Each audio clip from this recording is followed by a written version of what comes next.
Assalamualaikum warahmatullahi wabarakatuh. Bakki itti argamnu godina Harargee Bahaa aanaa Jaarsoo imala aanaa Jaarsoo irra jirra. Daandii kan isin argaa jirtan kun daandii aanaa Jaarsooti. Kan gubbaan mul'atu kun kan duraan ture kurbii hamtuu kurbii 12 makiinaan dheetii ooloo tanarratti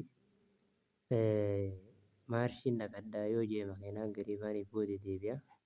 Nama lubbuu nama meeqaatii bakka kanatti sababa rakkina karaatiin dhume daandii akka qabu qabaachuu dhabuudhaan nama meeqaatu asitti lubbuun isaanii galaafatamte.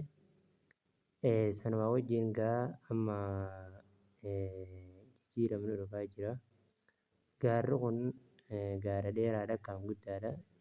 Kaameeraa likkituun tolchine malee makiinaan nun deemu jira. Kurbii 12 tanarraa gubbarraa qaqqaabnee akka jalaatti gad waraabne kaameeraan akkuma isin mul'achaa jiru kana. Haangaa kunoo kurbii gaara dheeraa kanarraa jala kanaan karaa amma baasu jiranii. Karaa amma jala kanaan baasu jiran kunillee karaan bareedaadha ni qallata malee silaa oloo takka illee hin qabu. Karaan kunoo kan marra fiigaa jirru kuni kan as jala gartan kan jalaa kuni kan amma baasaa jiran. Qaxxixa waan takka oloo takka hin qabu labbaadha jechuudha. Labbaadha deema jechuudha makiinaan. Kuni kan madheenya kana baafamuu jiru jechuudha. Karaan kun yoo itti fufeetuma guddatee bal'ifamee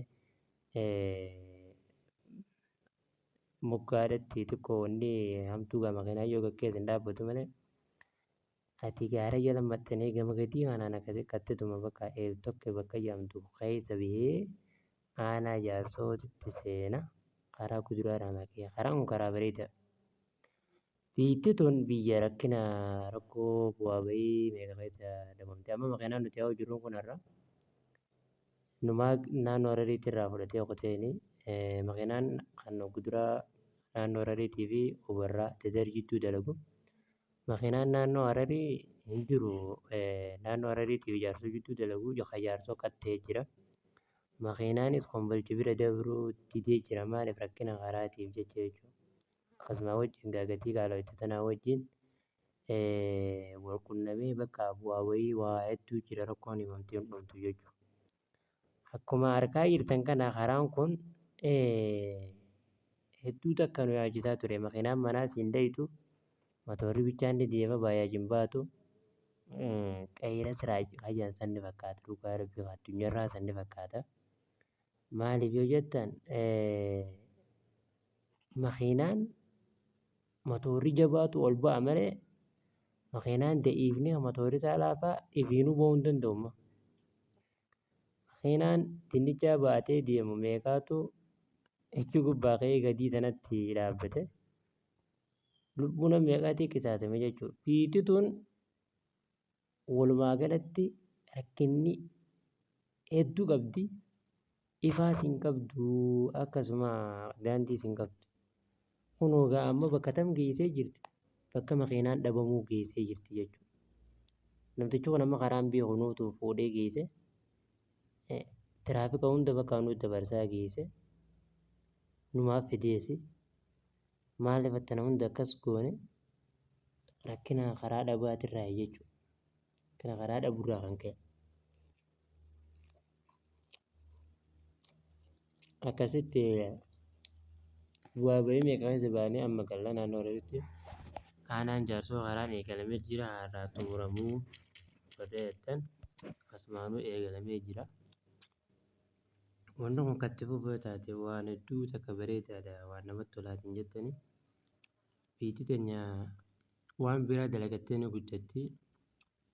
Tirakaa fi daandii yoo qabaatte karaa mokkootti illee waa godhatan numa jiraatti jechuudha. Biyyi karaa maddiitti illee waa godhatan numa jiraatti. Ibaasanillee ibsatanii waa itti fayyadaman numa jiraatti biyyi jechuudha. Kanaaf nuti biyyi akkuma gaafa durii jirraa ifaan qabnu sooraa lamaashoo san ibsachaa jirra jedhan. Jijjiiramni olii tana jiru san gadii san hin jiru jedhanii beektanii. Warri keessaa yaqaanii beekaa.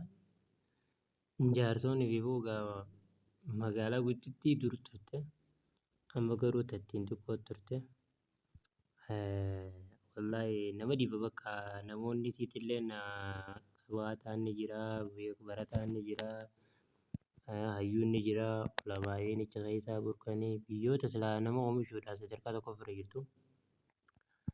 Ati gaa maal goota gaa dhabni kun akka nama hin goone hin qabu kunoo daandumaa fi karaa kana maaliif jette amma baadiyyaarraa namni tokko akka tasaa yoo wal lolee wal rukutee miidhame magaalaa inni finnee ijoon osuma isaan ganda keessaa wasaasaa maal jedhaniin waan namaan ba'atan gateetii irratti mormarra baatanii yaaniin osuma isaan deemaniiniiti namni kun karaa du'a jechuudha. Namni dhalee yoo taate akkasii karaa laaffata. Makiinaan dheeyitee jarra kana akkasitti wanta gootu kan jiru jechuudha. Dheeyitee qaadaftee lubbuu namaa baraartu hin jiru. Dhukkubsataa isaanii akkatti lubbuu baraaratan hin qabanii. Amma kunoo wallahi biitti hundi jechaatee magaalaa galtee magaalaa bakka wanti hundi dhabamtee bakka biitti miskiinoyte. Namarra magaalaa dhufee deemu hundaa jira wallaahi billaahi alayka. Maaliif waan namatti hin tolle hedduu akka nama yaachisaa wanni kun beektani. Wallaahi billaahi hin jedhin jeessa. Guutumaan guututti aanaan jaarsoo biyya koo keessa dhalate waa'ee aanaa jaarsoodhaa dubbachuu hin fedhu ni beeka jechuudha. Qabaatus qabaachuu baatus inni ni beeka jechuudha. Aanaan kun waan keessa ture ni beeka. Akka keessa jirus ni beeka. Akka tasaa irraanfatullee yaadatu hin oolu ni beeka jechuudha hundaa quba qaba. Kanaaf mee du'aama godhaa fi wahillee yoo godhuu baattaniif du'aama godhaa fi akka kanaan galma ga'utti immoo du'aa godhaa isiniin jenna. Wassalaamu alaikum warahmatullahi wabarakatuh.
यार तो दे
Maali ora kon amma maali todere adero umma si chichire waame ka balle se nafta me ka bite namba dirkaman nergan